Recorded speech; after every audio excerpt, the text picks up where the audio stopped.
All right, let's dive right in. Today, we're exploring the Puranas, these incredible ancient texts packed with epic tales of gods, demons, and cosmic battles. But beyond all that spectacle, these stories are hiding some seriously profound wisdom, and that's what we're here to uncover. So, when you hear these amazing tales of celestial weapons and universe-shattering wars, what's really going on underneath it all? What are the Puranas actually trying to tell us about our world, and maybe even about ourselves? Well, let's find out. There's a good reason the Puranas are often called oceans of knowledge. Their whole purpose was to take these really complex, super abstract philosophical ideas from the Vedas and wrap them up in something everyone could connect with, stories. They're basically a masterclass in how to teach deep spiritual truths through a great narrative.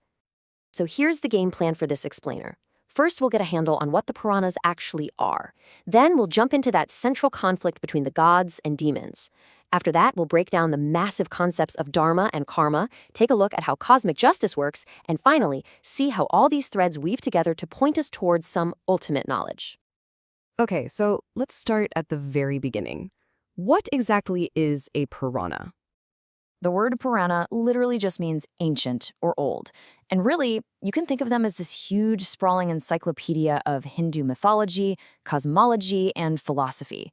They cover everything you can imagine, from the creation of the universe to the family trees of gods and kings, all woven into these absolutely compelling stories. Now, at the very heart of so many of these Puranic stories, you find this one epic, timeless conflict, the one that really drives the whole cosmic drama forward, the battle between the Devas and the Asuras.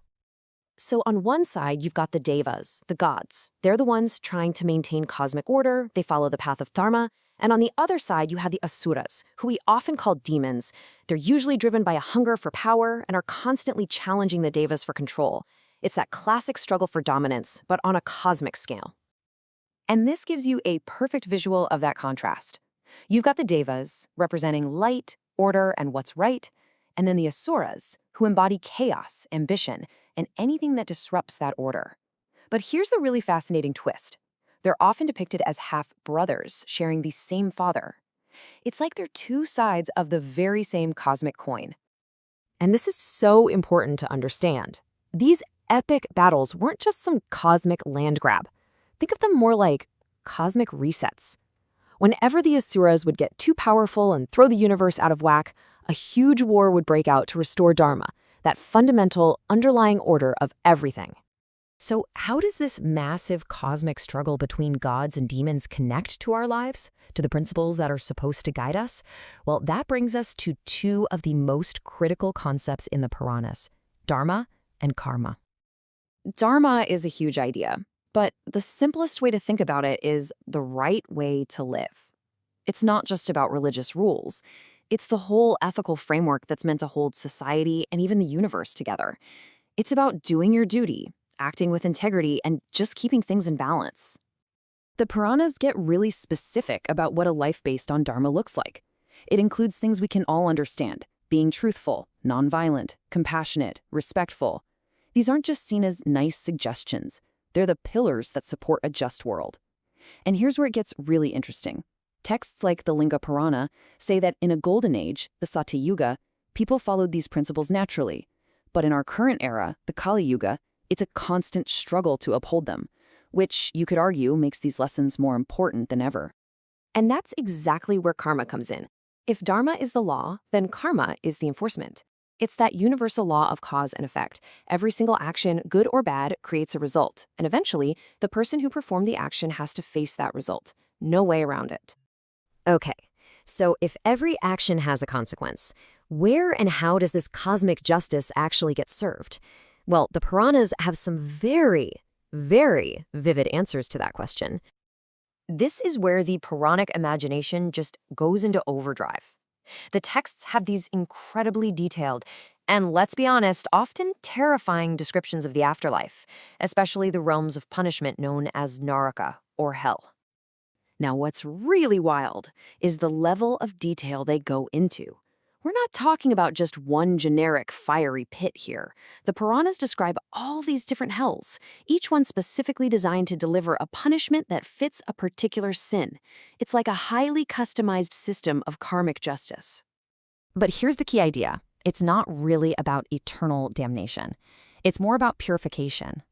The soul suffers in Naraka for a certain amount of time to essentially burn off all the negative karma it's built up. Once that debt is paid, the soul is then free to be reborn. So you have to ask, why paint such a graphic, terrifying picture? Well, the goal was pretty straightforward. It was psychological. These stories were meant to be a powerful moral deterrent. By showing the horrifying consequences of adharma, or unrighteous actions, the Puranas were trying to steer people toward a life of virtue.